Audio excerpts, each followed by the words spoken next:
Last time on Tree Farm Road Truckers, the Holman crew was in trouble for allowing Sasquatch to work on their landing.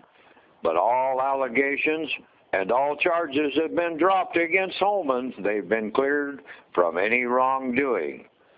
Two longtime Tree Farm Road Truckers, Junior Calvert and Dean Nasby, stepped up to the plate. They both recognized all three as being female residents from Porter Creek, and they had been seen as driver trainers for terrain tamers out at the North Spit loading chips.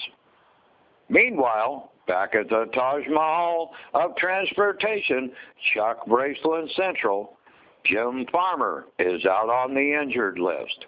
While getting his dispatch Friday night, he banged his head on the desk, leaving him on the injured list for the day. Stay tuned for our next exciting episode of Tree Farm Road Truckers. This episode of Tree Farm Road Truckers was brought to you by Ireland Trucking, where you don't need to be gay to work, but it sure helps you advance in the company. And follow us on Facebook. Be sure you sign up for your Tree Farm Road Truckers t-shirts as supplies are limited.